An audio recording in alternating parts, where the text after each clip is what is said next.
भारत पर अरबों का आक्रमण। भारत और अरब के बीच 7वीं सदी में ही संपर्क आरंभ हो गए थे। लेकिन राजनीतिक संबंध 712 ईशून्य में सिंध पर आक्रमण के दौरान स्थापित हुआ।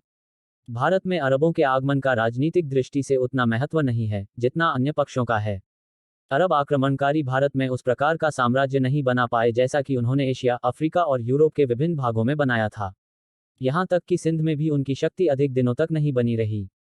किंतु दीर्घकालिक परिणामों की दृष्टि से प्रतीत होता है कि अरबों ने भारतीय जनजीवन को अत्यधिक प्रभावित किया और स्वयं भी प्रभावित हुए। यद्यपि इससे पूर्व में भी भारत पर शक, यवन, कुषाण, हून आदि का आक्रमण हुआ था, किंतु भारतीय संस्कृति ने इन्हें आत्मसात कर लिया। उन्होंने भारतीय धर्म तथा सामाजिक आचार विचारों को ग्रहण किया और अपनी विशिष्टता खो बैठे। उनका एक दूसरे के ऊपर प्रभाव भी पड़ा, तथापि हिंदू तथा मुसलमान दोनों ही भारतीय समाज में अपनी विशिष्ट संस्कृतियों के साथ विद्यमान रहे। अरबों ने चिकित्सा, दर्शन शास्त्र, नक्षत्र विज्ञान, गणित और शासन प्रबंध की शिक्षा भारतीयों से ली। ब्रह्मगुप्त की पुस्तकों का अल्जारी ने अरबी में अनुवाद किया। अलबरूनी कहता है कि पंचतंत्र का अनुवाद भी अरबी में हो चुका था। सूफी धार्मिक संप्रदाय का उद्भव स्थल सिंध ही था, जहां अरब लोग रहते थे। सूफी मत पर बौद्ध धर्म का प्रभाव देखा जा सकता है। दशमलव प्रणाली अरबों ने 9वीं सदी में भारत से ही ग्रहण की थी। यदि तात्कालिक राजनीतिक दृष्टि से देखा जाए तो कहा जा सकता है कि अरबों ने एक ऐसी चुनौती पेश की जिसका सामना करने के लिए ऐसी शक्तियां उदित हुई जो भारत में आगामी 300 वर्षों तक बनी रहीं। गुर्जर प्रतिहार, राष्ट्रकूट, चालुक्यों की प्रतिष्ठा की स्थापना उनके द्वारा अरबों का विरोध करने के कारण हुई। अरबों का दीर्घकालिक महत्व ये था कि उन्होंने भारत में धर्म की स्थापना न करके धार्मिक सहिष्णुता का प्रदर्शन किया। हालांकि जजिया कर लिया जाता था। अरबों का भारत आगमन का आर्थिक महत्व व्यापार के क्षेत्र में देखा जा सकता है। अरब व्यापारियों के समुद्री एकाधिकार के साथ भारतीय व्यापारियों ने तालमेल बनाया और पश्चिमी जगत एवं अफ्रीकी प्रदेशों में अपनी व्यापारिक गतिविधियों को गतिशील बनाए रखा। तुर्कों का आगमन। तुर्कों के आक्रमण के पूर्व अरबों ने भारत पर आक्रमण किए, किंतु भारत में मुस्लिम शासन की स्थापना का श्रेय तुर्कों को जाता है। मुस्लिम आक्रमण के समय भारत में एक बार पुनः विकेंद्रीकरण तथा विभाजन की परिस्थितियां सक्रिय हो उठी। तुर्की आक्रमण भारत में कई चरणों में हुआ।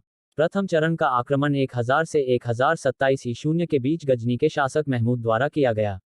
इसके पूर्व सुम्बुक्तगीन महमूद के पिता की लड़ाई हिंदूशाही शासकों के साथ हुई थी, किंतु उसका क्षेत्र सीमित था। भारत के गुजरात क्षेत्र तक महमूद ने अपना शासन स्थापित किया, लेकिन उत्तरी भारत के शेष क्षेत्र अभी तुर्क प्रभाव से बाहर थे।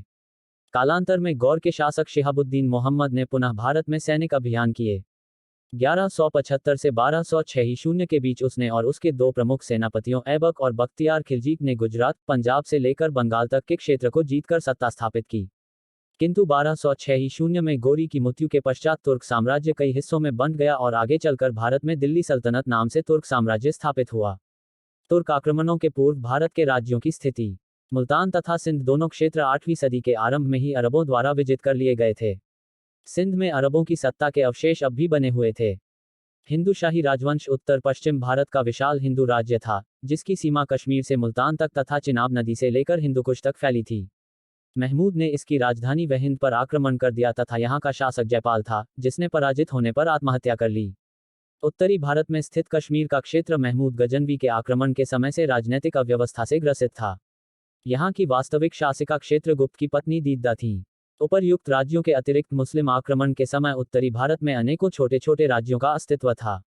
तुर्क आक्रमण के समय भारत छोटे छोटे सैकड़ों राज्यों में विभक्त था, जैसे सिंध, मुल्तान, पंजाब, दिल्ली, उत्तर प्रदेश, बंगाल आदि। भारत का इस समय बाह्य देशों के साथ कोई विशेष संबंध नहीं था।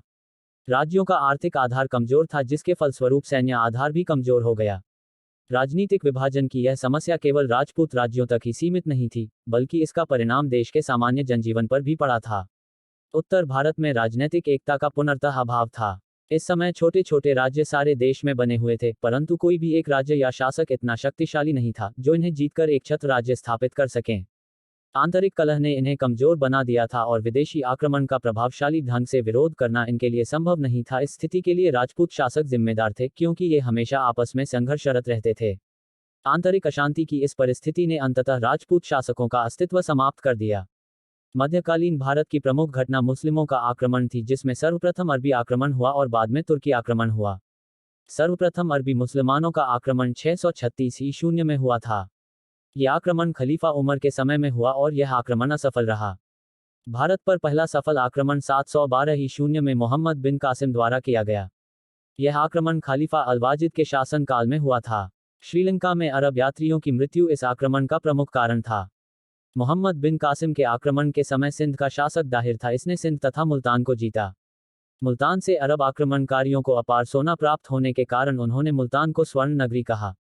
भारत में जजिया कर लगाने वाला प्रथम व्यक्ति मोहम्मद बिन कासिम था। अरबी भाषा में अंकों को हिंदसा कहा जाता है क्योंकि उनका मूल स्थान हिंद भारत है। भारतीय खगोलशास्त्र पर आधारित प्रमुख अरबी रचना अल्फाजरी कृत किताब उल जिज है। भारत पर अरब आक्रमण की सूचना चचनामा तथा बिलादुरी कृत किताब फुल अल बलदान से मिलती है। अरब आक्रमण के समय दो अरबी विद्वान सुलेमान व अल मसूदी भारत आए।